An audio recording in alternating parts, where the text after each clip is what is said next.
ये तूने क्या कर दिया? तूने तो हमारी नाक ही कटवा दी। लेकिन बेटा तूने सही नहीं किया। कुछ भी बात थी तुझे हमें पहले बताना चाहिए था।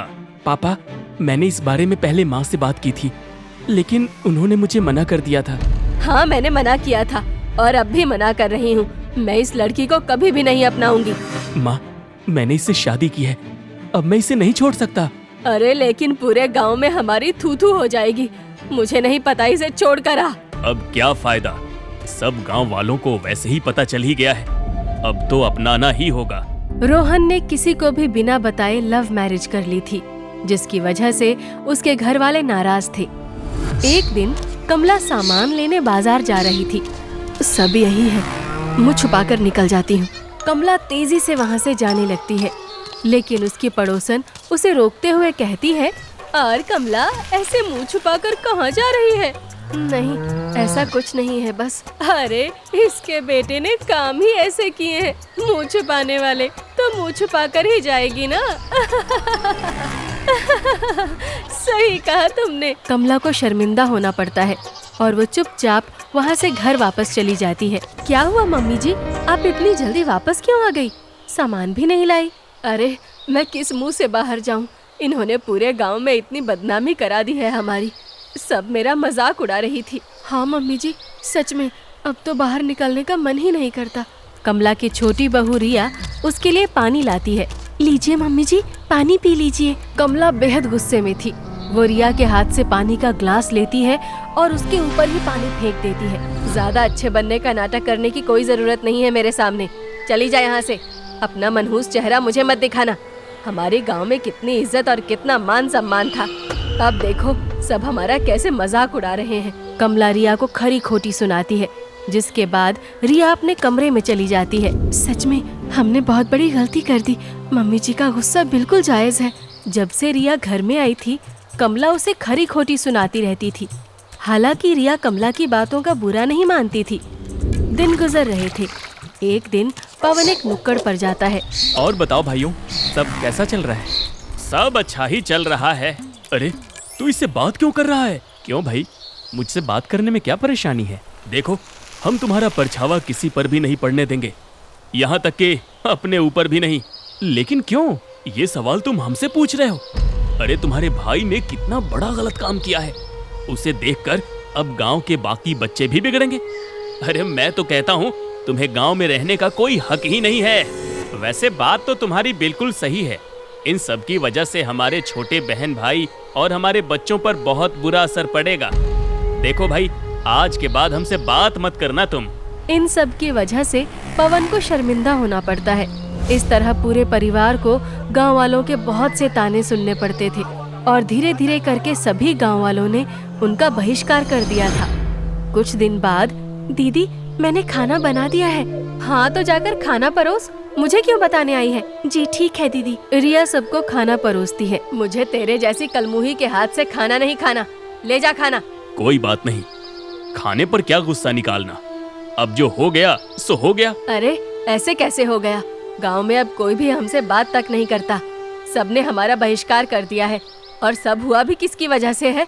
इसी की वजह से तो हुआ है। हाँ, लेकिन अब जो हो गया हम उसे बदल तो नहीं सकते ना। अब छोटी बहू भी हमारे घर का हिस्सा है। मैंने इसे अपने घर की बहू नहीं माना और ना ही कभी मानूंगी। मम्मी जी, मैं जानती हूँ हमसे बहुत बड़ी गलती हो गई, प्लीज हमें माफ कर दीजिए। अपनी गंदी जुबान से मुझे मम्मी कहने की कोई जरूरत नहीं। लेकिन मम्मी जी, रिया आगे कुछ बोल पाती उससे पहले कमला खाने की थाली उठाकर रिया के ऊपर ही फेंक देती है। रिया के ऊपर गर्म खाना गिरने से उसका हाथ बुरी तरह जल जाता है, जिसे देखकर रोहन परेशान हो जाता है और जल्दी से भागता हुआ रिया के पास आता है। रिया, रिया, तुम ठीक तो हो ना? हाँ, मैं ठीक हूँ। माँ, आपने ऐसा क्यों किया? मैंने जो किया सही किया। इतना गलत करने के बाद भी आप ऐसे कह रही हैं? खैर, मैं भी आपसे बहस करने में समय क्यों बर्बाद कर रहा हूँ। रिया, तुम चलो डॉक्टर के पास। रोहन रिया को डॉक्टर के पास लेकर जाता है। हर रोज आप ये क्रीम लगाना और जख्म की दवाई मैंने दे दी है, कुछ दिन में घाव भर जाएगा। जी शुक्रिया डॉक्टर। रोहन रिया को लेकर घर वापस जा रहा था, तभी रास्ते में कुछ व्यक्ति उन्हें परेशान करते हैं। अरे देखो देखो, लड़की भगाने वाले को कैसे आराम से जा रहा है। जैसे तो पता नहीं इसने कितना बड़ा महान काम किया हो। देखो, मुझसे बकवास मत करो, अपने काम से काम रखो। अच्छा, अब हमें ही अकड़ दिखाता है। अरे एक तो चोरी, ऊपर से सीना चोरी। मैंने कोई चोरी नहीं की। ए, जबान संभाल कर बात कर हमसे। तुझे कोई हक नहीं बनता हमसे उल्टा बोलने का। और जरा नजरें नीचे करके चला कर। तुझे कोई हक नहीं शान से चलने का, समझे? देखो अजय, रहने दीजिए, क्यों बात को बढ़ाना। चलिए हम घर चलते हैं। रिया रोहन को आगे कुछ बोलने से मना कर देती है और सबके ताने सुनते हुए वो दोनों चुपचाप घर आ जाते हैं। रात को कमरे में हमने यहाँ वापस आकर गलती कर दी। मैं बस अब यहाँ और नहीं रुकना चाहता। अजय, ऐसा नहीं बोलते, ये आपका परिवार है। अगर आप यहाँ नहीं आते तो कहाँ जाते? वैसे भी सब मेरी वजह से हुआ है। अगर मेरे परिवार वाले शादी के लिए मान जाते तो हमें ये कदम नहीं उठाना पड़ता, लेकिन मेरी सौतेली माँ की वजह से ये कभी भी संभव नहीं हो पाता। मेरी वजह से आपको और आपके परिवार को कितनी परेशानी हो रही है। ऐसा मत बोलो रिया, तुम भी मेरे परिवार का हिस्सा हो। तुम्हारी रक्षा करना मेरा फर्ज बनता है। वहीं दूसरी तरफ पायल और पवन अपने कमरे में बात कर रहे होते हैं। मैं तो कहती हूँ ये दोनों वापस आ ही क्यों गए? इससे अच्छा कहीं और ही चले जाते, फिर सारी प्रॉपर्टी हमारे नाम हो जाती। सही कहा, और हमें ऐसे पूरे गांव में इतनी बदनामी भी नहीं सहनी पड़ती। सभी गांव वालों ने हमारा बहिष्कार कर दिया है। सच में कुछ ऐसा चमत्कार हो जाए कि सब हमारे नाम हो जाए तो मजा ही आ जाएगा। पायल और पवन के खुराफाती दिमाग में तो कुछ और ही चल रहा था। कुछ दिन बाद बड़ी तेज बारिश आती है। जा ऊपर जाकर छत साफ कर। लेकिन मम्मी जी, बारिश आ रही है। तो मैं क्या करूं? जाकर काम कर। कमला जबरदस्ती रिया से बारिश में काम करवाती है, जिसकी वजह से उसकी तबीयत खराब हो जाती है। कमला अक्सर रिया के साथ ऐसा ही करती थी। फिर कुछ दिन बाद जब रिया बैलगाड़ी से दूसरे शहर की तरफ जाने के लिए निकलती है, चलिए भैया चलते हैं। बैलगाड़ी तेजी से आगे बढ़ती है और तेज रफ्तार के साथ उसका पहिया निकल जाता है, और जिसकी वजह से रिया का एक्सीडेंट हो जाता है और रिया को बहुत सी चोटें आती हैं। उसे अस्पताल ले जाया जाता है। डॉक्टर साहब, क्या मेरी पत्नी ठीक है? देखिए, आपकी पत्नी के सिर पर बहुत गहरी चोट लगी है। अरे वो तो शुक्र है कि इन्हें समय पर यहाँ ले आया गया, नहीं तो कुछ भी हो सकता था। क्या? इन्हें अगले कुछ दिनों तक बहुत ज्यादा रेस्ट की जरूरत है। इनके खाने पीने का अच्छे से ध्यान रखना। जी डॉक्टर। कुछ दिन बाद रिया की अस्पताल से छुट्टी हो जाती है और वो घर आ जाती है। इस हादसे में बैलगाड़ी वाले को भी चोट लगी थी। तब रोहन उसका हालचाल पूछने जाता है। अब तुम ठीक हो ना? हाँ, अब तो मुझे आराम है, लेकिन मुझे समझ नहीं आ रहा ये कैसे हुआ। जब मैं अपने घर से निकला था तब मैंने सब कुछ चेक किया था, तब तक तो सब ठीक था, लेकिन बाद में पता चला कि पहिए की मेन कील ढीली थी, इसलिए ऐसा हुआ। ये बात सुनकर रोहन को कुछ अटपटा लगता है। कोई बात नहीं, अभी तुम इन बातों पर ज्यादा ध्यान मत दो, अभी तुम अपना ध्यान रखो। रोहन घर वापस आता है तो वहाँ का नजारा देखकर उसके होश उड़ जाते हैं। चल ढंग से पोछा लगा, नहीं तो अभी एक कान के नीचे पड़ेगा ना तो तेरी सारी अक्ल ठिकाने आ जाएगी। हाँ, और जल्दी जल्दी हाथ चला, अभी तुझे कपड़े और बर्तन भी धोने हैं। जी ठीक है। तू तो इस घर की नौकरानी बनने के भी लायक नहीं है। पता नहीं इस घर की बहू कैसे बन गई। तेरा दर्जा कभी नौकरानी से ऊपर का नहीं होगा इस घर में। मैं सब जानती हूँ, पैसों के लालच में ही तूने मेरे बेटे को फंसाया है। इतनी बुरी हालत में होने के बावजूद भी पायल और कमला रिया से ही घर का काम करवा रहे थे। ये सब देखकर रोहन का खून खौल जाता है। बस, अब बहुत हो गया। बहुत अत्याचार कर लिया आपने मेरी पत्नी पर, अब मैं और बर्दाश्त नहीं करूंगा। रोहन को वहाँ ऐसे गुस्से में देखकर कमला के होश उड़ जाते हैं। तू कब आया? हमने इसे कुछ नहीं कहा करने को। रहने दो माँ, कुछ झूठ बोलने की जरूरत नहीं, मैंने सब अपनी आंखों से देख लिया है। बस, बहुत अत्याचार कर लिया आपने। अब तक हमने आपको कुछ नहीं कहा, लेकिन अब और नहीं। मैं इस घर में और नहीं रहना चाहता। जहाँ मेरी पत्नी की इज्जत नहीं, वहाँ मैं कभी नहीं रहना चाहूंगा। मैं आज अभी इसी वक्त अपनी पत्नी को लेकर यहाँ से जा रहा हूँ। अरे बेटा, ऐसा नहीं है, तू गलत समझ रहा है। ऐसे गुस्से में इतना बड़ा फैसला नहीं लेते, हम शांति से बैठकर बात कर लेते हैं ना। नहीं माँ, बस बहुत हो गया। रोहन रिया को वहाँ से ले जाने लगता है। नहीं, ऐसा मत कीजिए, आपको आपके परिवार के साथ ही रहना चाहिए। हाँ देखा, बिल्कुल, ये बिल्कुल सही कह रही है। नहीं रिया, अब मैं तुम्हारी एक भी बात नहीं मानूंगा। रोहन उसी वक्त सामान पैक करता है और अपनी पत्नी को लेकर शहर की तरफ निकल पड़ता है। शहर पहुंचने के बाद वो एक मकान किराए पर ले लेते हैं। शुक्र है मैंने कुछ पैसे बचा लिए थे। कुछ समय का हमारा काम चल जाएगा और मैं एक अच्छी सी नौकरी भी ढूंढ लूंगा। अब तुम्हें यहाँ कोई परेशानी नहीं होगी। लेकिन मुझे अच्छा नहीं लग रहा, मेरी वजह से आप अपने परिवार से अलग हो गए।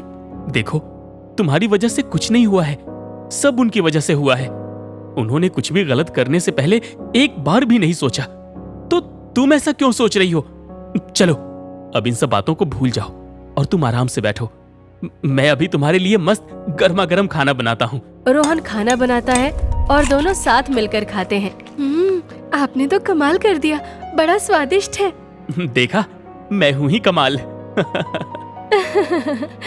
इस तरह रोहन अगले कई दिनों तक रिया का बहुत अच्छे से ध्यान रखता है और जब रिया ठीक हो जाती है तो कुछ दिन बाद रोहन को अस्पताल में साफ सफाई करने का काम मिल जाता है। इस तरह बारिश का मौसम भी शुरू हो जाता है। एक दिन बहुत तेज बारिश हो रही थी। ओहो, हमारी तो छत भी टपक रही है। मैंने हर जगह बर्तन रखे हैं ताकि घर में पानी न फैले। मैं मकान मालिक से बात करूंगा, छत की मरम्मत करवाने के लिए कहूंगा मैं उनसे, वरना ऐसे तो बारिश में हमें बहुत मुसीबत हो जाएगी। अभी तो बारिश का पूरा सीजन बाकी है।